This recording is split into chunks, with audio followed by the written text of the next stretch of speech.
aujourd'hui, c'est le 3e dimanche qui nous prépare à la fête de Pâques et on poursuit notre voyage avec Jésus et ses disciples.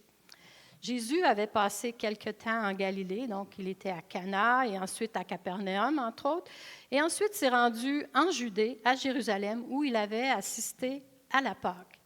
Il avait purifié le temple, il avait conversé avec Nicodème, et dans la campagne judéenne, quelques-uns de ses disciples avaient aussi baptisé. Mais Jésus ne voulait pas attirer trop l'attention à ce stade de son ministère.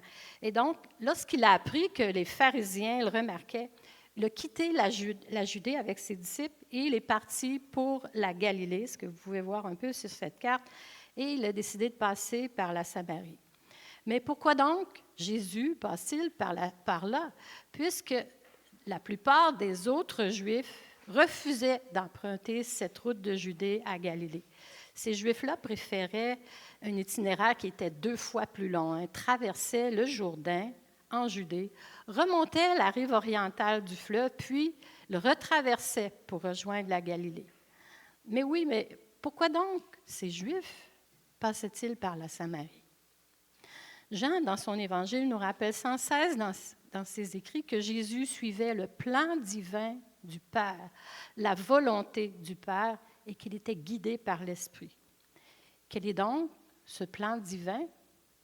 Démontrer que le salut en Jésus est offert à tous, y compris aux Samaritains et à tous les autres exclus. Voyons un peu maintenant qui sont ces Samaritains que les Juifs évitaient généralement et pourquoi. Les Samaritains étaient un mélange de quelques Israélites qui étaient restés sur place lors de la déportation du Royaume du Nord par un peuple, les Assyriens, et de d'autres populations venues d'ailleurs que les Assyriens avaient amenées dans ce qui avait été, il y a très longtemps, 700 ans avant Jésus-Christ, le Royaume du Nord, ce qu'on peut voir dans le livre des Rois ou le livre d'Esdras. L'hostilité qu'il y avait entre les Juifs et les Samaritains, ça remontait donc à cette époque où ce peuple, les Assyriens, avait installé des non-Juifs dans cette région. Les mariages mixtes entre ces colons, entre les Israélites locaux, ça contribuait à la perception chez les Juifs que les Samaritains étaient des impurs, qu'il fallait les éviter pour des raisons morales. Ça fait que de nombreux incidents avaient entretenu cette vieille inimitié-là au fil des siècles. Les Samaritains, eux, acceptaient le Pentateuque, donc les 5 livres de Moïse, de la Genèse au Deutéronome. Et ils attendaient que le Messie établisse son gouvernement, mais en Samarie et non à Jérusalem. Rejetés par les Juifs, ils avaient établi leur propre temple sur le mont Garizim, ce qui n'a fait qu'attiser la tension raciale et religieuse. Même si pour les Juifs, les Samaritains étaient des étrangers, ceux-ci, si on les prend individuellement, avaient cependant quelques vertus, telles la foi messianique qui est dévoilée dans le récit d'aujourd'hui. Ils croyaient au retour du Messie. Ils avaient aussi la reconnaissance qu'on peut voir dans l'histoire du lépreux guéri qui revient donner gloire à Dieu, ce qu'on voit dans Luc au chapitre 17. Ils avaient aussi le dévouement et la pitié, ce qu'on peut voir dans l'histoire du bon Samaritain dans Luc 10. Mais dans le récit d'aujourd'hui, c'est la vertu de la foi en la venue du Messie qui ressort chez les habitants de Sychar en Samarie, là où va prendre place la révélation de Jésus. Donc, durant ce sermon intitulé « Jésus se révèle en Samarie », nous allons examiner les versets 1 à 42, comme il vient d'être lu, de l'Évangile de Jean au chapitre 4, pour y observer attentivement Jésus qui rencontre la femme samaritaine, Jésus et les disciples, et Jésus qui rencontre par la suite les Samaritains. Ces rencontres nous enseigneront que Jésus se révèle à toutes sortes de personnes, nous incitant nous aussi à nous joindre à lui dans son mouvement, le Seigneur de la moisson, pour aller à la rencontre des gens en toutes sortes de lieux, parfois les lieux les plus inattendus, afin de révéler et de partager l'amour de Dieu, Père, Fils et Saint-Esprit. Entrons dans le récit et voyons cette première rencontre. Jésus rencontre la femme samaritaine. Jean 4, les versets 1 à 30. Le Seigneur a appris que les pharisiens avaient entendu dire qu'il faisait et baptisait plus de disciples que Jean. Mais à vrai dire, Jésus ne baptisait pas lui-même, c'était les disciples qui le faisaient. Alors il quitta la Judée et retourna en Galilée. Comme il venait de traverser la Samarie, il arriva dans une ville de Samarie appelée Sychar, près du champ que Jacob avait donné à son fils Joseph. Là se trouvait le puits de Jacob. Jésus, fatigué du voyage, était assis au bord du puits. C'était environ midi. Une femme de Samarie vint puiser de l'eau et Jésus lui dit « Donne-moi à boire ». En effet, ses disciples étaient allés à la ville pour acheter de quoi manger. En arrivant, les disciples allèrent en ville se ravitailler, tandis que lui, Jésus, attendait délibérément au puits. Il savait ce qui s'en venait. Il était fatigué, affamé, assoiffé. Jésus, vous savez, a partagé toutes les expériences ordinaires de notre vie et il peut s'identifier à nous dans chacune d'elles. Et c'est ça, l'incarnation. Dieu devenant humain en Jésus, non pas en théorie, mais dans la soif, dans la faim, dans la marche, dans la poussière et la fatigue aussi.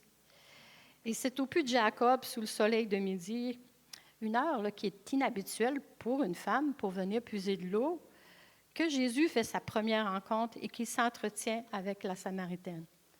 Dans les versets suivants, donc, observons l'évolution de cette relation qui se passe entre Jésus et la femme, qui va passer du doute à la foi dans environ 4 étapes. Du doute à la foi, donc, première étape, Jésus, un Juif. La femme samaritaine lui dit, « Comment, toi qui es Juif, tu me demandes à boire à moi qui suis une femme samaritaine? » Les Juifs, en effet, n'ont pas de relation avec les Samaritains. Et Jésus lui répondit, « Si tu savais quel est le cadeau de Dieu, qui c'est celui qui te dit, « Donne-moi à boire », tu lui aurais toi-même demandé à boire et il t'aurait donné de l'eau vive. » Il était inconvenant, en plus, pour un homme et surtout un rabbin, de s'adresser en public à une femme inconnue. Mais Jésus a bravé toutes les conventions sociales et est allé à la rencontre. Mais que cherchait-il réellement? Pourquoi Jésus, un Juif, aurait-il voulu utiliser la coupe souillée de cette femme pour boire? La demande de Jésus était une manière de nouer une relation, d'entamer une conversation afin de pouvoir ensuite semer dans son esprit la vérité sur lui-même, sur l'eau vive, en répondant aux besoins véritables de la femme. Jésus lui a fait remarquer qu'elle ignorait 3 choses essentielles à propos de lui: qui il était, ce qu'il avait à lui offrir et comment elle pouvait le recevoir.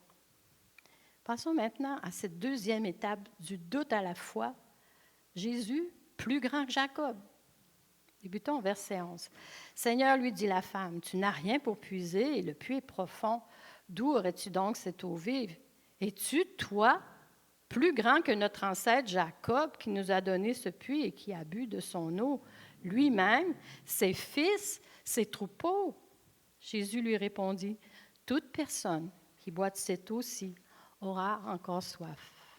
En revanche, celui qui boira de l'eau que je lui donnerai n'aura plus jamais soif, et l'eau que je lui donnerai deviendra en lui une source d'eau qui jaillira jusque dans la vie éternelle. » La femme lui dit, « Seigneur, donne-moi cette eau afin que je n'ai plus soif et que je n'ai plus à venir puiser ici. » Jésus, bien sûr, parlait d'eau spirituelle, mais la femme a interprété ces paroles littéralement, comme s'il s'agissait d'eau.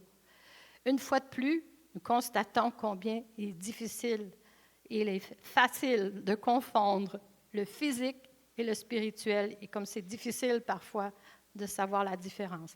Bien sûr, Jésus est plus grand que Jacob, est plus grand que le puits lui-même. Jésus donne gratuitement l'eau vive, le salut à tous ceux qui lui demandent avec foi. La femme, sans s'en rendre compte, demanda immédiatement ce don. « Seigneur, donne-moi cette eau afin que je n'ai plus soif, que je n'ai plus à venir puiser ici. » Elle avait déjà fait des progrès. Mais le chemin était encore long. Aussi, Jésus l'a traité avec patience.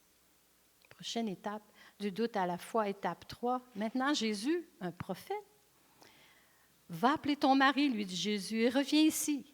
La femme répondit, je n'ai pas de mari. Jésus lui dit, tu as bien fait de dire, je n'ai pas de mari, car tu en as eu 5 maris, et l'homme que tu as maintenant n'est pas ton mari. En cela, tu as dit la vérité.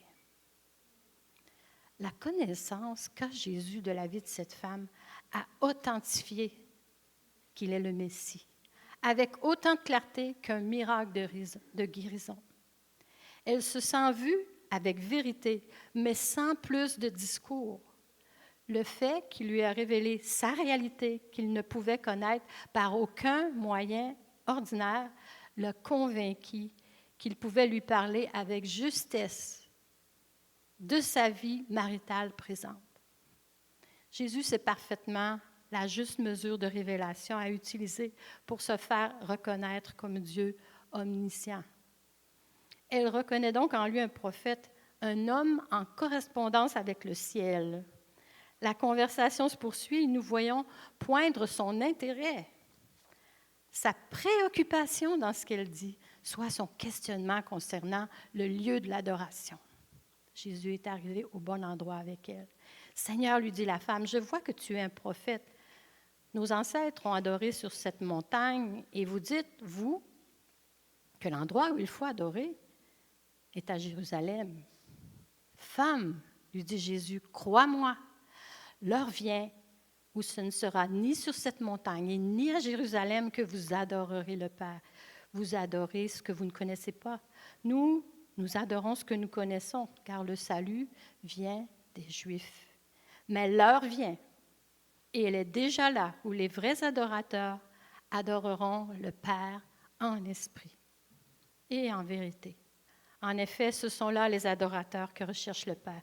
Dieu est esprit, et il faut que ceux qui l'adorent en esprit et en vérité. Jésus s'adresse à elle. « Femme », lui dit Jésus, et il lui parle de la véritable adoration. Qui, où et comment adorer. Ainsi, Jésus la conduit non pas à une religion, mais à la vraie foi, la foi en lui. Celui qui est d'origine juive, oui, mais qui transcende toute religion, y compris celle du judaïsme. Désormais, pour le juif, le samaritain, le non-juif, le chemin de Jésus, la vraie religion, se trouve dans l'esprit de Jésus et selon l'unique vérité qui est Jésus.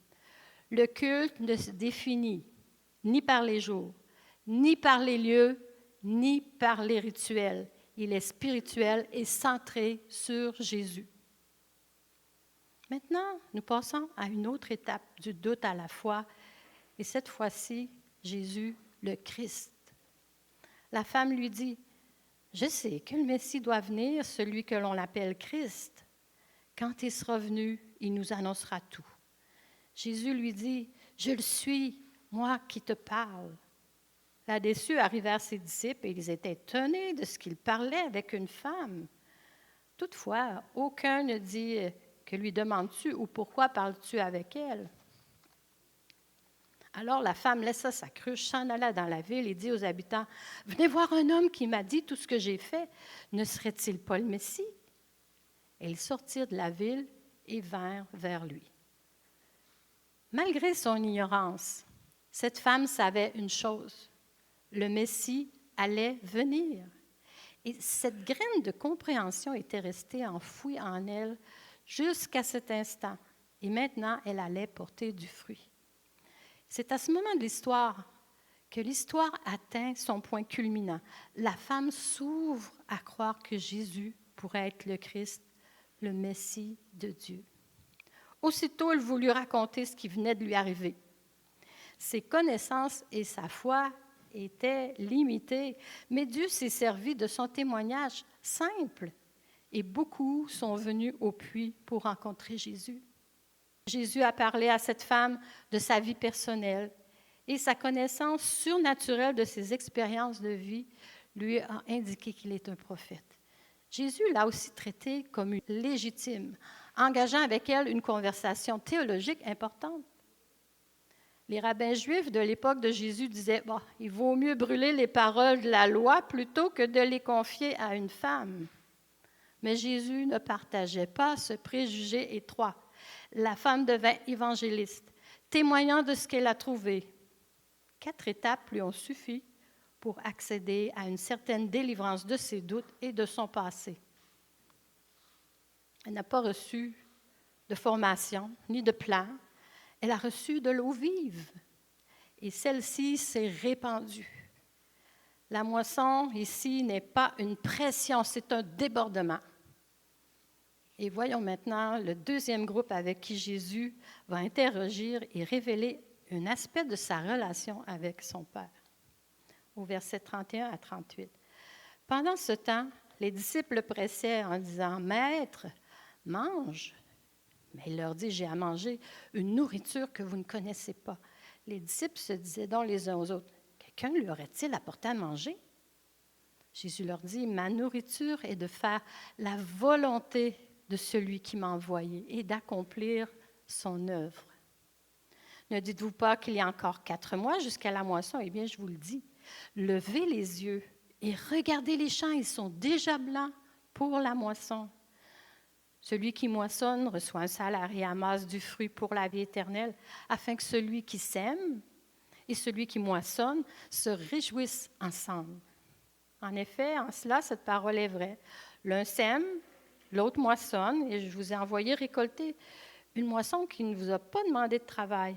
Et d'autres ont travaillé, et vous êtes rentrés dans leur travail. À leur retour des courses en ville, les disciples furent surpris de voir Jésus converser avec cette femme, et qui plus est une Samaritaine, mais ils ne l'ont pas interrompu. Ils comprenaient que leur maître savait ce qu'il faisait. Il n'y avait pas besoin de leur conseil. Après le départ de la femme, ils insistèrent quand même pour que Jésus partage leur repas, car ils savaient qu'il avait faim. « Ma nourriture est de faire la volonté de celui qui m'a envoyé et d'accomplir son œuvre, » leur dit Jésus. À ce moment, ils n'ont pas compris. Ils ont pensé qu'il parlait de nourriture au sens propre et se sont demandé d'où elle provenait. Jésus expliqua alors que faire la volonté du Père était la véritable nourriture de son âme. Les disciples se contentaient de pain, mais Jésus trouvait sa satisfaction dans l'accomplissement de l'œuvre du Père.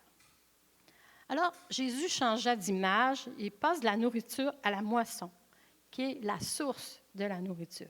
Et il cite un proverbe juif bien connu sur le fait d'attendre la moisson. Puis, il montre du doigt les villageois qui sont déjà à ce moment-là venus à sa rencontre au puits suite au témoignage de la femme. Probablement que les disciples s'étaient dit en eux-mêmes en approchant de Sychar, il ne peut pas y avoir de moisson ici. Ces gens nous méprisent, nous les Juifs, et notre message leur est indifférent. Mais c'était tout le contraire. La moisson était mûre et n'attendait que des ouvriers fidèles pour la récolter. Ainsi, Jésus nous a laissé un enseignement essentiel. La communauté ne peut se construire que si nous n'avons pas peur de dépasser nos vieux préjugés et si nous sommes prêts à briser certaines conventions sociales. L'eau vive que Jésus promet est l'eau purificatrice de Dieu, le Saint-Esprit qui peut purifier nos cœurs des vieilles haines, des hostilités et faire de nous un peuple de Dieu qui est diversifié sur la terre.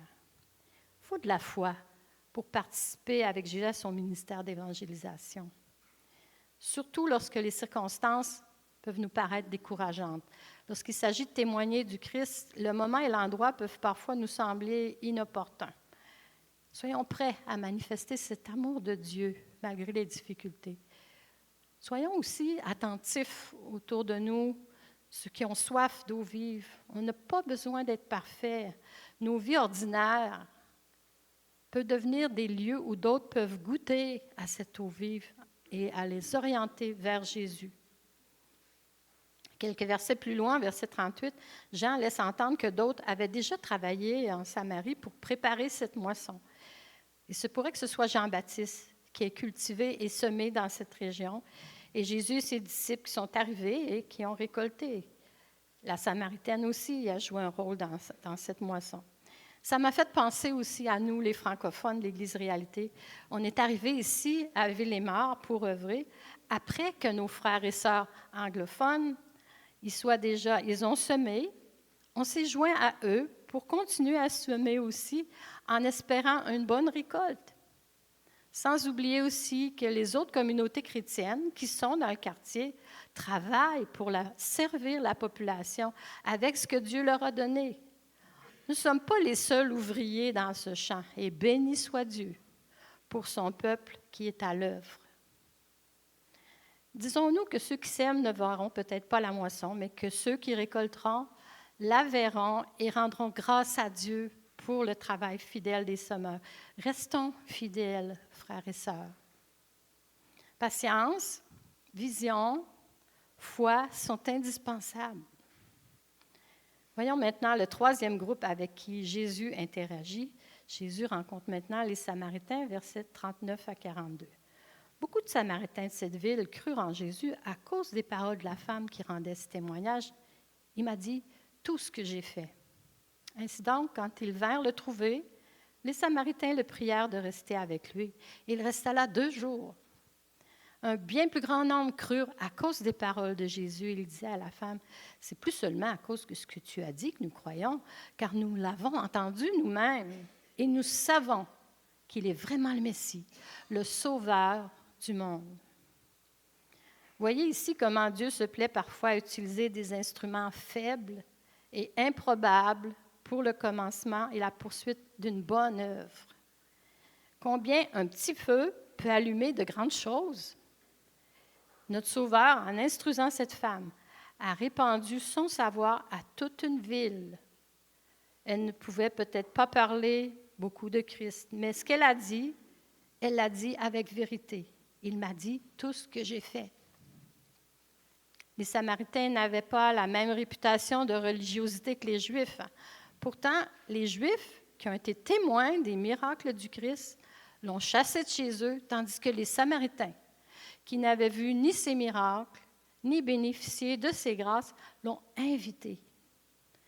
Les Samaritains étaient habitués par coutume à la réticence à converser avec les Juifs, mais ceux-ci le supplièrent de rester avec eux.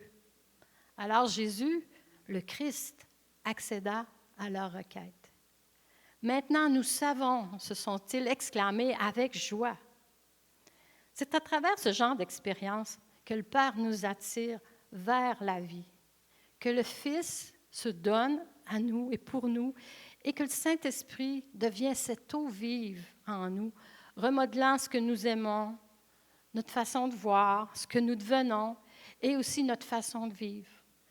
Le changement n'est pas quelque chose que nous forçons, c'est quelque chose que Dieu fait.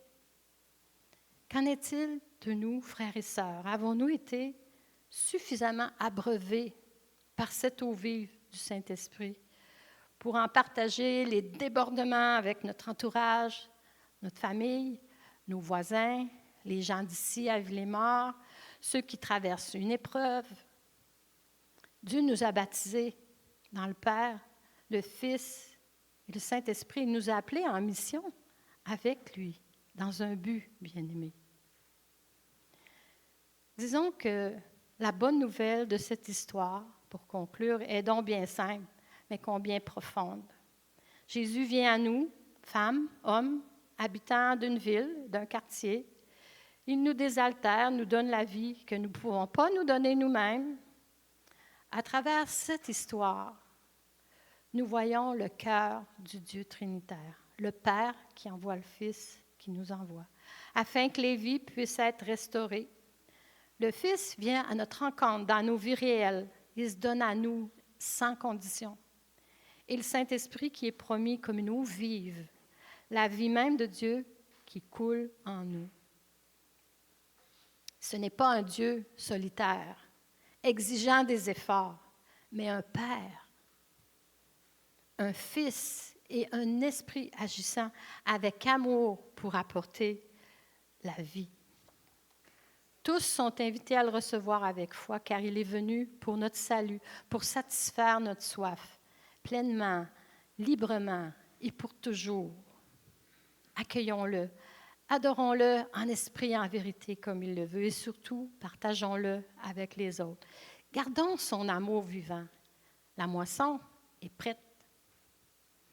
Que Jésus se révèle à nous, là où nous habitons, là où nous vivons et où nous travaillons. Et aujourd'hui, ici, où nous nous rassemblons pour le célébrer. Que Jésus se révèle en nous, à travers nous, ses enfants, par l'Esprit Saint et pour la gloire du Père.